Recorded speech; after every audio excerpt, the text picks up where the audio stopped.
अस्सलामु अलैकुम वरहमतुल्लाहि वबरकातुहू। मोहतरम सामईन, आज हम जानेंगे पारे 26 के बारे में।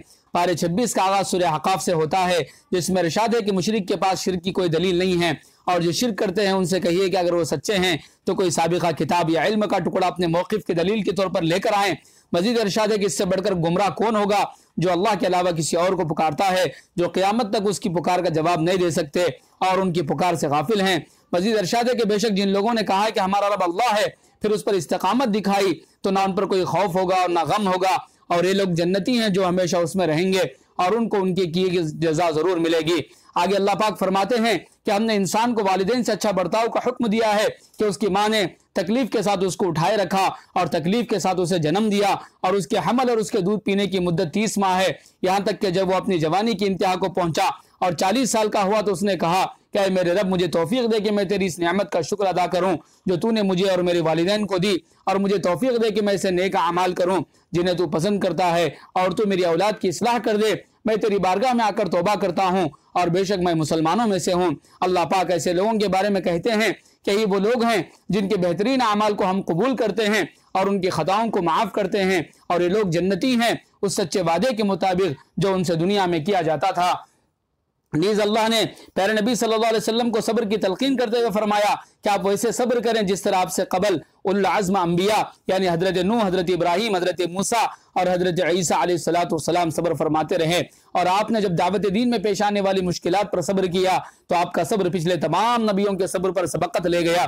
सूरह हक़ाफ के बाद सूरह मोहम्मद है जिसमें अल्लाह पाक ऐलान फरमाते हैं कि जो लोग कुफ्र का इर्तिकाब करते हैं और अल्लाह के रास्ते से रोकते हैं उनके अमाल गुमराह कुन है, और जो लोग ईमान लाए और नेक अमल करते रहे और प्यारे नबी सल्लल्लाहु अलैहि वसल्लम पर नाजिल होने वाली किताब पर ईमान लाए जिसको अल्लाह ने हक के साथ नाजिल फरमाया, तो अल्लाह ने उनकी खताओं को माफ़ कर दिया और उनके मामलात को अल्लाह ने संवार दिया। अल्लाह पाक ने अपने ज़ात के मुनकिरों का जिक्र फरमाते हुए कहते हैं कि अहले कुफ्र का रहन सहन और खाना जानवरों के खाने के मानिंद है और जहन्नम उनका ठिकाना है। जिस तरह जानवर हलाल हराम की तमीज़ किए बगैर खाते हैं, इसी तरह काफिर भी हलाल व हराम की तमीज़ किए बगैर खाते हैं, और अल्लाह ने ऐसे लोगों के लिए जहन्नम के दहकते अंगारों को तैयार किया है। उसके बाद इरशाद होता है कि लोग कुरान मजीद पर क्यों गौर नहीं करते, क्या उनके दिलों पर ताले लगे हुए हैं? जान लो कि अल्लाह के सिवा कोई माबूद नहीं है। जिन लोगों ने कुफ्र किया और अल्लाह के रास्ते से रोकते रहे और हिदायत वाज़े हो जाने के बावजूद भी नबी की मुखालफत की, वो अल्लाह को नुकसान नहीं पहुंचा सकते और उनके अमाल बर्बाद हो चुके हैं। आखिर सूरत में इस्तिब्दाल कौम की आयत है जिसमें इरशाद है कि लोगों जिन्हें अल्लाह के रास्ते में निकलने और खर्च करने की दावत दी जाती है कि तुम में से कुछ बुग़्ल करते हैं, याद रखो जो बुग़्ल करता है वो अपनी जान के साथ बखीली करता है। अल्लाह गनी है और तुम सब फकीर हो। अल्लाह इस बात पर कुदरत रखता है कि तुम्हें तब्दील करके किसी और कौम को अल्लाह के रास्ते में निकाले और खर्च करने के काम ले ले, वो कौम जो तुम्हारी जैसी बखील ना हो। उसके बाद सूरह फतह है जिसमें रसूल करीम सल्लल्लाहु अलैहि वसल्लम को फतेह मुबीन की बशारत दी गई। ये फतेह मुबीन की खुशखबरी सुलह हुदैबिया के पस मंजर में है। उस माहिदे के बाद शिकों से मुसलमानों की कमजोरी साबित होती थी, लेकिन अल्लाह ने उसको फतेह मुबीन करार दिया क्योंकि उस माहिदे के बाद इशाअत दावत के राह में हाइल तमाम रुकावटें खत्म हो गई और सिर्फ 2 साल के अरसे में मुसलमानों की तादाद 1400 से 10,000 हो गई। ये सूरत 2 मुतजाद गिरोहों का तस्किरा करती है। एक वो जो गैर मुसल्लह और घर से दूर होने के बावजूद रसूल करीम सल्लल्लाहु अलैहि वसल्लम के एक इशारे पर बैअत जिहाद करता है और अहद करता है कि फतेह या शहादत तक आपकी वफादारी करूंगा। अल्लाह को उनका जज्बा पसंद आया और अल्लाह ने फरमाया जो बैअत के लिए हाथ बढ़ाते हैं उनके हाथ पर अल्लाह का हाथ है। फिर फरमाया अल्लाह उन मोमिनों से राजी है जिन्होंने दरख्त के नीचे आपके हाथ पर बैअत की। इस मौके पर अल्लाह ने आपको फतेह मुबीन की बशारत दी। इन आयात के नुज़ूल के बाद रसूलुल्लाह और सहाबा के दिल खुशी से मामूर हो गए और सिर्फ 2 बरस के कलील अरसे में मुसलमानों को फतेह मक्का जैसी अजीम कामयाबी हासिल हुई। दूसरा गिरोह मुनाफिकीन का था जो मदीने से ही आपके साथ नहीं गए थे।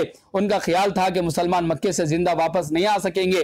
अल्लाह उनके बारे में बताया कि जब वो आपस में जाएंगे तो वो झूठे आज़ार पेश करेंगे। उसके 3 उमूर इरशाद हुए कि इस्लाम को गलबा मिलेगा, दूसरा आपके साथियों की तारीफ, और तीसरे नंबर पर उनके लिए अजर अजीम और मग़फ़िरत का वादा फरमाया। नीज़ जाहिलियत की हिमायत करने वाले झत्ते की सख्ती के साथ मजम्मत की गई।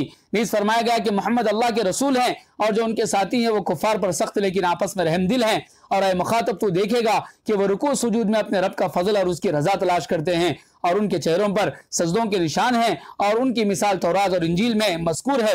उनका गज़ब कुफ़ार के लिए है। अल्लाह और ईमान और आमाल सालिहा वालों से मग़फ़िरत और अजर अज़ीम का वादा करता है। उसके बाद सूरह हुजरात है, उसमें अल्लाह ने फरमाया क्या अहले ईमान को अल्लाह और उसके रसूल से आगे कदम नहीं बढ़ाना चाहिए। इरशाद है कि ईमान वालों, नबी की आवाज से अपनी आवाज ऊंची ना करो और उनके सामने बुलंद आवाज से इस तरह बात ना करो जिस तरह तुम में से कुछ लोग आपस में एक दूसरे से बात करते हैं, वरना तुम्हारे अमाल बर्बाद कर दिए जाएंगे। आगे इरशाद है कि अगर मोमिनों के दो गिरोह आपस में जंगो क़िताल शुरू कर दे तो उनके दरमियान सुलह करा देनी चाहिए। अगर एक गिरोह सरकशी पर तुला रहे तो ऐसी सूरत में बाकी गिरोह के खिलाफ जंग करना चाहिए, यहां तक कि वो सुलह पर आमदा हो जाए। बेशक मोमिन आपस में भाई भाई हैं, बस भाइयों में सुलह सफाई किया करो। इरशाद है कि ईमान वालों, उसी उखवत का तकाजा है कि ना तुम्हारे मर्द दूसरे मर्दों का मजाक उड़ाएं, ना तुम्हारी औरतें दूसरे औरतों का मजाक उड़ाएं।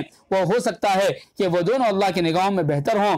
और ना अपनों के ऐब लगाओ, ना आपस में एक दूसरे को बुरे अलकाब से याद करो। ये सब फिस्क की बातें हैं और ईमान के बाद फिस्क का काम करना बहुत बुरी बात है। और जो इस तंबीह के बाद भी तौबा ना करे वही अपने जानों पर जुल्म ढाने वाले हैं। इस सूरत में अल्लाह ने 6 गुनाहों से बचने की तलकीन फरमाई। मजाक उड़ाना, नाम बिगाड़ना, ऐब लगाना, बदगुमानी करना, तजस्सुस और गीबत करना, उन गुनाहों की शिद्दत से मजम्मत की गई। इरशाद हुआ कि इंसानों में कबाइल और गिरोह आपसी तारुफ के लिए बनाए गए हैं, जबकि फजीलत का असल सबब तो तकवा है जो परहेजगारी है। उसके बाद सूरह काफ है जिसमें तख्लीक अर्जी का जिक्र किया गया है कि अल्लाह ने जमीन व आसमान को 6 दिन में बनाया और 6 दिन में बनाने के बाद उसको थकावट नहीं हुई। इस अमर का भी जिक्र है कि जहन्नम में जब जहन्नम में डाल दिए जाएंगे तो जहन्नम कहेगी कि मेरे अंदर और लोगों को डाला जाए। जहन्नम से बच निकलकर जन्नत में दाखिल हो जाने वाले खुश नसीब वही होंगे जिन्होंने तकवा और परहेजगारी के रास्ते को इख्तियार किया। सूरह काफ के बाद सूरह ज़ारियात है। इस सूरत में अल्लाह ने बहुत से कस्में उठाने के बाद कहा है क़यामत जरूर आएगी। मोमिनीन का एक अहम वस्फ जिक्र किया गया है कि वो रातों को जागने वाले और सहरी के वक्त इस्तग़फ़ार करने वाले होते हैं। और एक अहम नुक्ता इरशाद फरमाया गया कि इंसानों की रिज़्क़ का फैसला आसमानों पर होता है। अल्लाह पाक मुझे आपको कुरान और सुन्नत के मुताबिक जिंदगी गुजारने की तौफीक अता फरमाए। शुक्रिया, जज़ाकुमुल्लाह खैर।